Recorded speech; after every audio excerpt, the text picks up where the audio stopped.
तो हेलो दोस्तों, स्वागत है आप सभी का आपके अपने यूट्यूब चैनल राजस्थान ऑफिशियल 247 पर। तो आज के इस वीडियो में हम कवर करेंगे अंतर्राष्ट्रीय क्रोनोलॉजी के राष्ट्रीय परिदृश्य को। तो चलिए बिना किसी देरी के शुरुआत करते हैं आज के सेशन की। ऑपरेशन सिंदूर, आतंक पर प्रहार।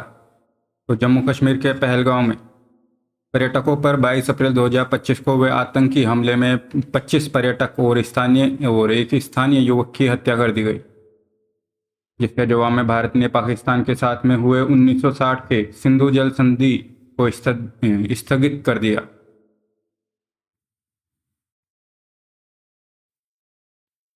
और जो ऑपरेशन सिंदूर है इसे 6 से 7 मई 2025 को लॉन्च करा गया।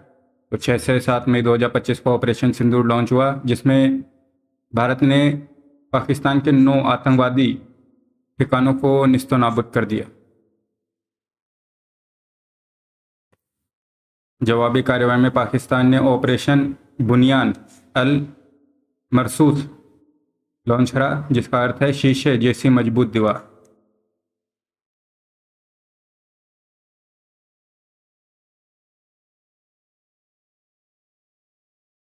और ऑपरेशन सिंदूर में देखें तो भारत के स्वदेशी आकाश तीर और रूस द्वारा आयातित S-400 रक्षा प्रणाली ने महत्वपूर्ण भूमिका निभाई। और इसमें जो किराना पहाड़ी है ये चर्चा में रही। तो किराना पहाड़ी जहाँ पर परमाणु रेडिएशन फैलने के कारण जो ये चर्चा में रही, किराना पहाड़ी।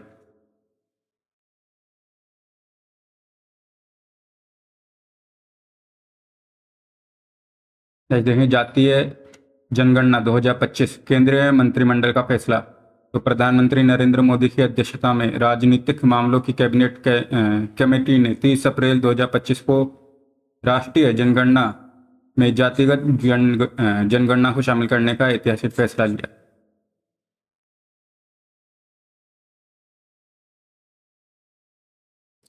तो शुरुआत देखते हैं जनगणना और जातिगत जनगणना की शुरुआत हुई सितंबर 2025 से, और इसके आंकड़े आएंगे 2026 के अंत में या फिर 2027 की शुरुआत में।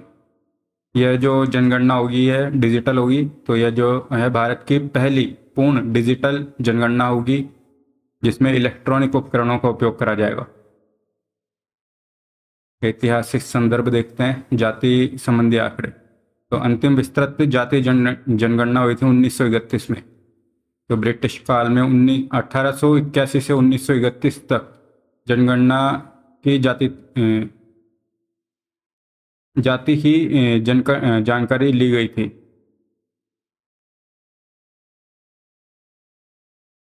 उन्नीस से भारत की जनगणना में केवल SC/ST के आंकड़े शामिल किए जाते रहे हैं, और OBC के जातिगत आंकड़े मुख्य रूप से दर्ज नहीं किए गए 1951 में। मंडल आयोग 1979 OBC वर्ग की जनगणना 52% अनुमानित थी, जो जातिगत आंकड़ों के अभाव में अस्पष्ट बनी हुई थी। 2011 की सामाजिक आर्थिक जाति जनगणना। तो जातिगत डेटा एकत्र करा गया, लेकिन अधिकांश अप्रकाशित रहा, जिससे इसका जो है नीतिगत प्रभाव सीमित रहा। जाति का संचालन देखें तो पहली समन्वित जनगणना 1881 में WC प्लोडेन, जो कि जनगणना आयुक्त थे उस समय, इनके द्वारा कराई गई। और वर्तमान में जो है गृह मंत्रालय के द्वारा भारत के महारजिस्ट्रार और जनगणना आयुक्त के माध्यम से जनगणना कराई जाती है। कानूनी ढांचा देखते हैं तो जनगणना अधिनियम, भारतीय जनगणना अधिनियम 1948। यह अधिनियम जनगणना की आवृत्ति 10 वर्षीय को अनिवार्य नहीं करता, बल्कि यह जो है स्थापित परिपाटी मतलब एक परंपरा है, जो कि संवैधानिक आवश्यकता नहीं है। भारतीय संविधान का आर्टिकल 246 के अंतर्गत जनगणना जो है संघ का विषय है, जो कि 7वीं अनुसूची के संसूची में 69वें स्थान पर उल्लेखित है, 69वें स्थान पर। अब देखते हैं राष्ट्रीय राइट शॉप में पंचायत उन्नति सूचकांक PAI 2.0 का शुभारंभ। पंचायत उन्नति सूचकांक PAI 2.0 का शुभारंभ पंचायती राज मंत्रालय ने 26 से 27 मई 2025 को नई दिल्ली के डॉक्टर अंबेडकर अंतर्राष्ट्रीय केंद्र में 2 दिवसीय राष्ट्रीय राइड शॉप का आयोजन करा, जिसमें पंचायत उन्नति सूचकांक PAI 2.0 को लॉन्च करा गया। यह पहल ग्राम पंचायतों को डेटा आधारित शासन और समावेशी सतत विकास के लिए सशक्त बनाने की दिशा में एक महत्वपूर्ण कदम है। तो PAI 2.0 की प्रमुख विशेषता देखते हैं। तो सूचकांकों में कमी करी गई है। तो PAI 1.0 में 516 सूचकांक थे, जिन्हें घटाकर PAI 2.0 में 147 कर दिया गया है, जिससे डेटा संग्रहण बोझ कम हुआ है और गुणवत्ता में सुधार हुआ है।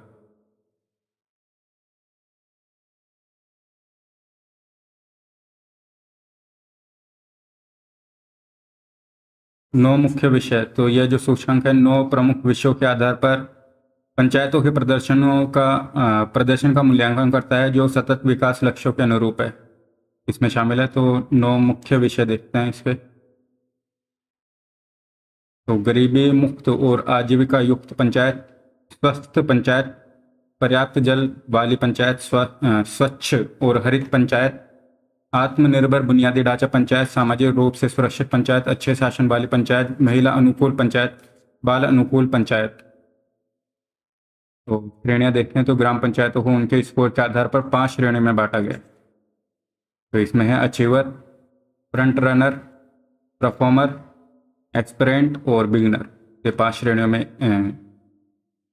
बांटा गया है पंचायतों को उनके स्कोर के आधार पर। अचीवर, फ्रंट रनर, परफॉर्मर, एक्सपेरेंट और बिगिनर। देखिए मिजोरम पूर्ण कार्यशील साक्षरता प्राप्त करने वाला भारत का पहला राज्य। मिजोरम पूर्ण कार्यशील साक्षरता प्राप्त करने वाला भारत का पहला राज्य है। तो मिजोरम को हाल ही में भारत का पहला पूर्ण साक्षर राज्य घोषित करा गया है, जिसकी साक्षरता दर है 98.20%। यह जो उपलब्धि है PLFS 2023-24 के अनुसार दर्ज करी गई है, जो भारत के श्रम और रोजगार मंत्रालय द्वारा संचालित एक प्रमुख सर्वेक्षण है।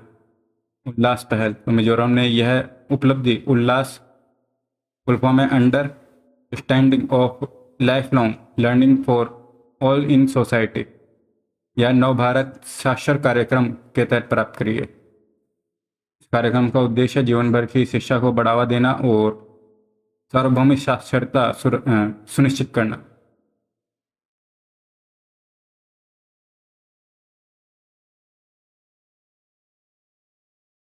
दो 2011 की जनगणना के अनुसार मिजोरम की जो साक्षरता दर थी वो थी 91.33%, जो देश में तीसरे स्थान पर थी।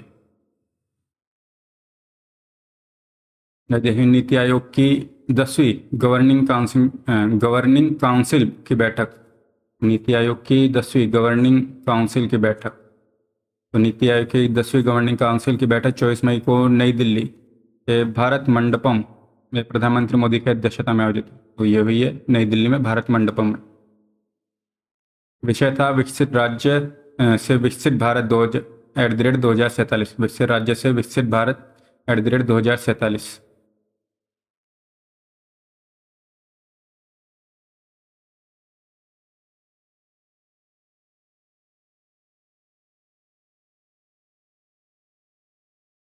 भारत की समुद्री सीमा का पुनर्निर्माण।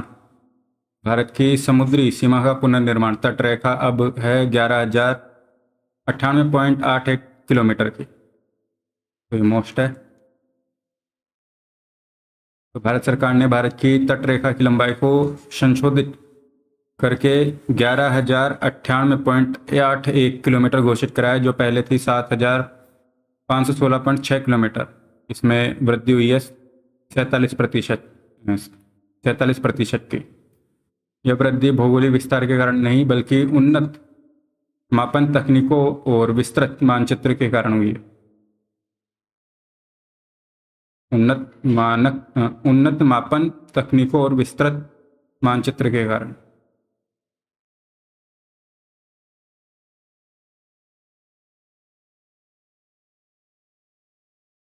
तो प्रमुख कारण देखते हैं वृद्धि के। तो मापन पद्धति में परिवर्तन करा गया है।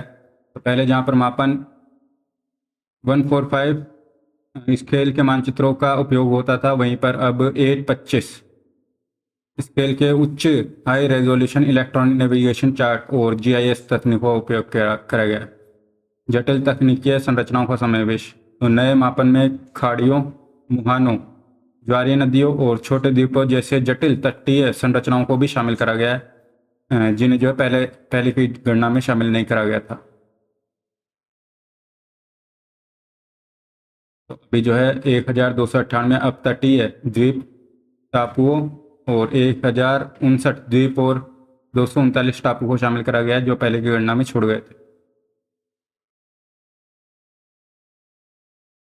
तो अभी जो है तटीय सीमा हो गई है 11,098.81 किलोमीटर, पहले थी 7,516.6।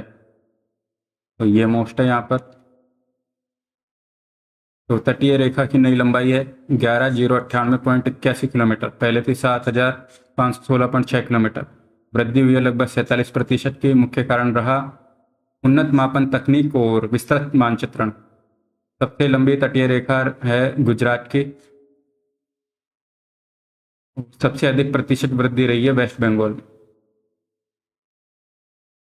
जो कि 157 किलोमीटर से बढ़कर 721.02 किलोमीटर हो गया। सबसे अधिक प्रतिशत वृद्धि रही वेस्ट बंगाल में। सबसे लंबी तटीय रेखा वाला राज्य है गुजरात। सबसे कम वृद्धि हुई है केरल में 30 किलोमीटर।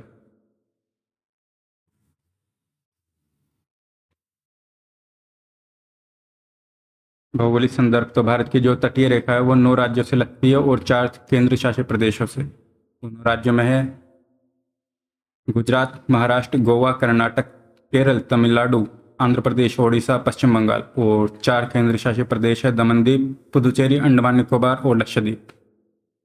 और भारत के पश्चिम में है अरब सागर, पूर्व में बंगाल की खाड़ी और दक्षिण में है हिंद महासागर। यह देखें कोझिकोड केरल। कोझिकोड केरल WHO के एज फ्रेंडली शहरों के वैश्विक नेटवर्क में शामिल हुआ। तो केरल राज्य का ऐतिहासिक शहर कोझिकोड कालिकट विश्व स्वास्थ्य संगठन WHO के प्रतिष्ठित global network for age friendly cities and communities में शामिल हो गया है। यह उपलब्धि मई 2025 में हासिल हुई, जिससे कोझिकोड इस वैश्विक सूची में जगह बनाने वाला एक महत्वपूर्ण भारतीय शहर है। तो WHO का यह नेटवर्क 2010 में स्थापित करा गया था। इसका मुख्य उद्देश्य दुनिया भर के शहरों और समुदायों को ऐसे वातावरण बनाने के लिए प्रोत्साहित करता है जो वरिष्ठ नागरिकों की आवश्यकताओं के प्रति अधिक संवेदनशील और समावेशी हों। इससे पहले कोझिकोड को यूनेस्को द्वारा साहित्य का शहर के रूप में मान्यता प्राप्त हुई थी, जो इसकी सांस्कृतिक विरासत और सामाजिक प्रतिबद्धता को दर्शाता है। तो कोझिकोड को पहले साहित्य का शहर घोषित करा गया था यूनेस्को के द्वारा, और अभी जो है इसे WHO के द्वारा जो है global network for age friendly cities and communities में शामिल करा गया कोझिकोड।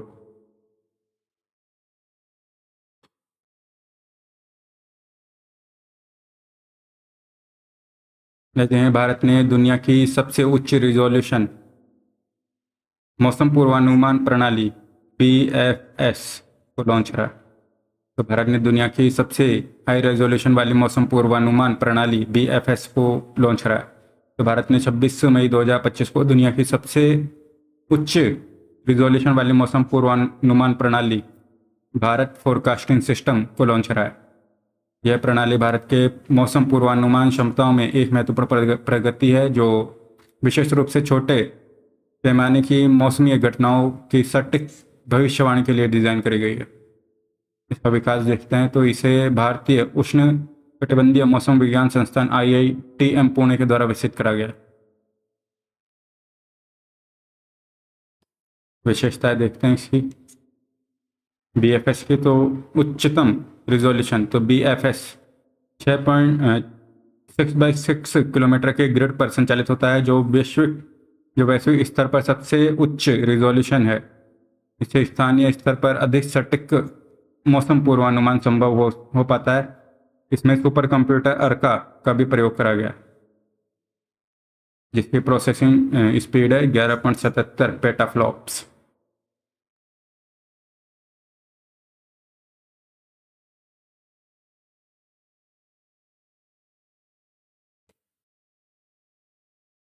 Doppler radar network. तो वर्तमान में 40 डॉपलर वेदर रडार का डेटा बीएफएस में उपयोग किया जाता है, जिसे भविष्य में 100 तक बढ़ाया जाएगा। जिससे पूरे देश में हाइपर लोकल नॉकआउट नाउकास्ट अगले 2 घंटे का पूर्वानुमान जारी करना संभव होगा। यही पहली बार एनडीए में पास आउट हुई है 17 महिला कैडेट्स। तो पहली बार एनडीए में पास आउट हुई है 17 महिला कैडेट्स।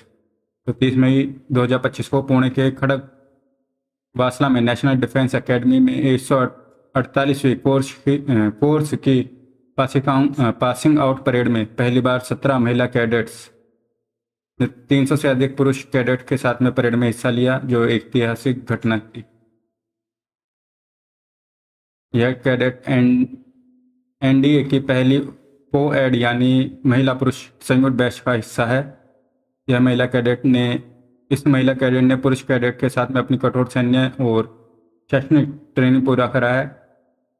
और यह महिला कैडेट 2022 में सुप्रीम कोर्ट के अंतरिम आदेश के बाद में एनडीए में शामिल हुई थी।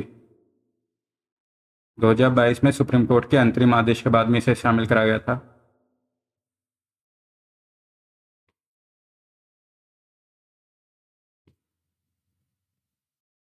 नदी है आइजोल। आइजोल जो है वो राष्ट्रीय रेल नेटवर्क से जुड़ा है।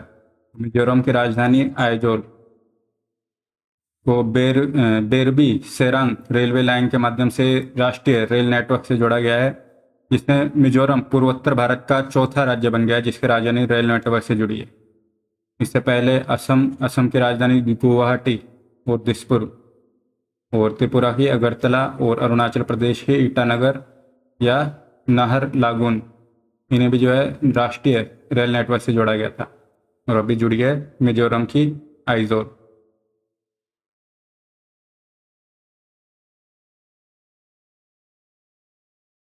नेक्स्ट देखें ध्रुवीय भवन और सागर भवन का उद्घाटन। ध्रुवीय भवन और सागर भवन का उद्घाटन करा गया। तो भारत की वैज्ञानिक उन्नति के लिए एक बड़े कदम के रूप में मई 2025 में केंद्रीय पृथ्वी विज्ञान मंत्री डॉक्टर जितेंद्र सिंह ने गोवा स्थित राष्ट्रीय ध्रुवीय एवं महासागर अनुसंधान केंद्र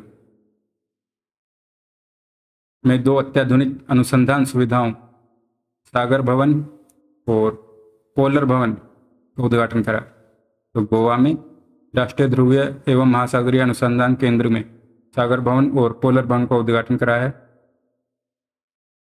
यह केंद्र भारत के ध्रुवीय, अंटार्कटिका और आर्कटिक और समुद्र अनुसंधान को बढ़ावा देने के लिए स्थापित करा गया। तो भारत के ध्रुवीय, अंटार्कटिक और आर्कटिक और समुद्री अनुसंधान को बढ़ावा देने के लिए स्थापित करा गया।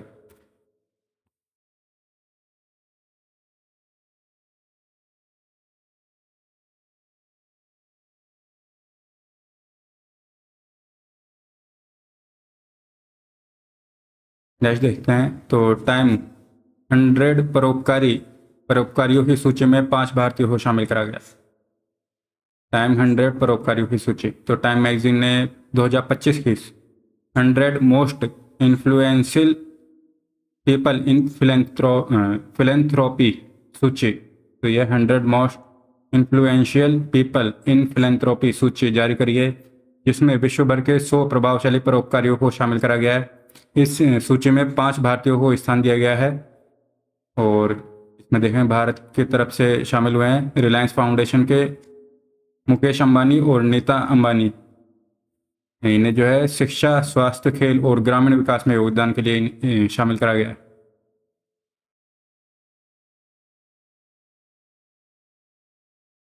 और देखें तो विप्रो के संस्थापक अजीम प्रेमजी और जरोधा के सह संस्थापक निखिल कामत, भारतीय मूल के अमेरिकी पत्रकार आनंद गिरधर दास को और इसमें शामिल करा गया।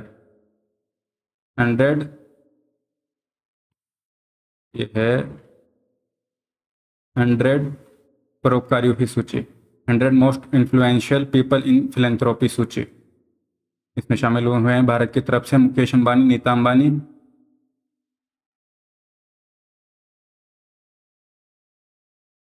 अजिम प्रेमजी, निखिल कामत और आनंद गिरधर दास।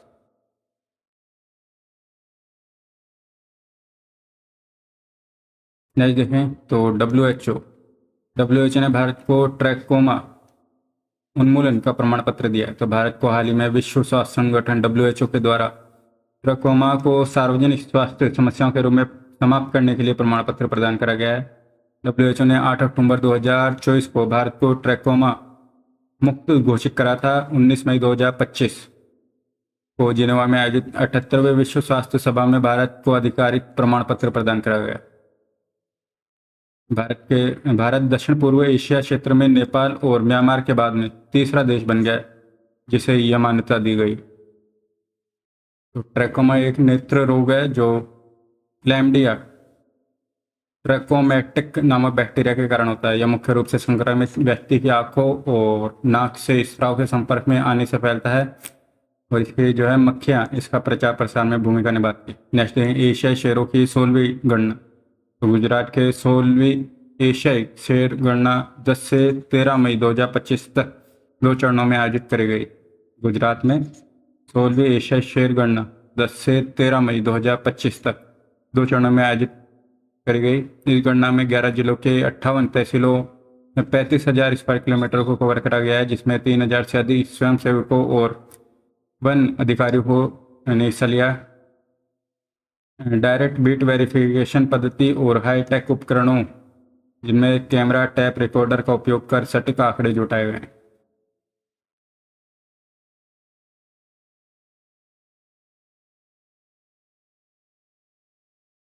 तो गणना के अनुसार एशिया शेरों की संख्या 2020 में 674 से बढ़कर 32.2% बढ़कर अभी हो गई है 881, इसमें 196 नर और 330 मादा है। तो अभी एशियाई शेर है 891।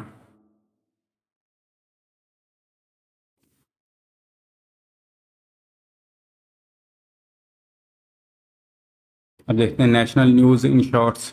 केरल में रोबोटिक्स शिक्षा। केरल में रोबोटिक्स शिक्षा। तो केरल ने भारत में पहली बार कक्षा 10 के छात्रों के लिए रोबोटिक्स शिक्षा को अनिवार्य कर दिया है, जो 2 जून 2025 से शुरू होने वाले शैक्षणिक सत्र से लागू होगा। इस पहल का उद्देश्य छात्रों को भविष्य की तकनीकों के लिए तैयार करना और उनकी समस्या समाधान क्षमताओं को विकसित करना।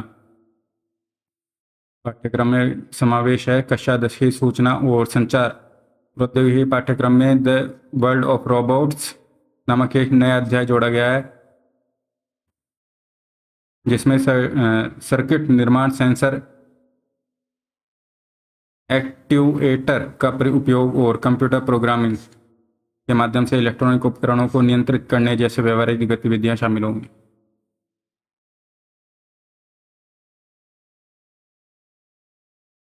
नेक्स्ट देखें ऑपरेशन ओलिविया। ऑपरेशन ओलिविया भारतीय तटरक्षक बल इंडियन कोस्ट गार्ड का वार्षिक मिशन है, जो कि नवंबर से मई तक ओलिव रिडले कछुओं के संरक्षण के लिए चलाया जाता है। ऑपरेशन ओलिविया है ओलिव रिडले कछुओं के संरक्षण के लिए, किसके द्वारा? भारतीय तटरक्षक बल के द्वारा। उद्देश्य ओडिशा के गहिरमाथा बीच और आसपास के तटीय क्षेत्रों में कछुओं के घोंसले की रक्षा करना है, जहां 8 लाख से अधिक कछुए आते हैं। फरवरी 2025 में ICG ने ऋषिकुल्या नदी के मुहाने पर 6.98 लाख से अधिक कछुओं के घोंसलों की सुरक्षा में सहायता की। ये देखें इग्ला एक्स। तो इग्ला एक्स रूस का अत्याधुनिक man portable air defence system है। तो ये रशिया का man portable air defence system है, जिसकी नई खेप रूस भारत को मई 2025 में पहलगाम आतंकी हमले के बाद में भारत और पाकिस्तान के बीच उत्पन्न तनाव के मध्य सौंपी है। इग्ला इसकी रेंज 5 से 6 किलोमीटर है और यह जो है 3.5 किलोमीटर की ऊंचाई तक लक्ष्य भेज सकता है। ये जो कम ऊंचाई पर उड़ने वाले दुश्मनों के ड्रोन, फाइटर जेट और हेलीकॉप्टर को नष्ट करने में सक्षम है। ईगला एस।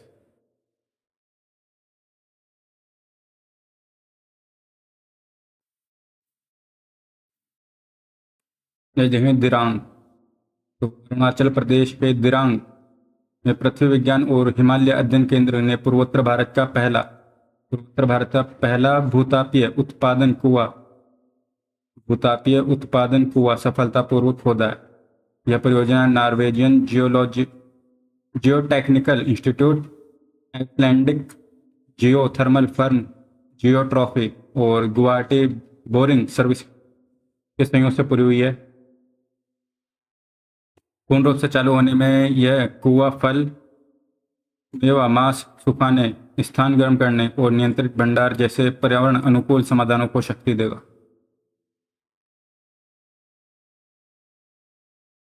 ये देखें जंगल सफारी के लिए विस्टा ड्रोन ट्रेन। तो यूपी सरकार ने मई 2025 में कतरनिया घाट वन्यजीव अभ्यारण्य से दुधवा टाइगर रिजर्व तक के जो है विस्टा ड्रोन कोच वाली पर्यटन ट्रेन को शुरू करा है, जो जंगल सफारी के लिए देश की पहली ऐसी सुविधा है। यह सेवा वनों, अभ्यारण्यों, वेटलैंड, ग्रासलैंड, फार्मलैंड और वुडलैंड के प्राकृतिक परिदृश्यों को करीब से देखने का अवसर देती है, जिससे इको टूरिज्म को बढ़ावा मिलेगा।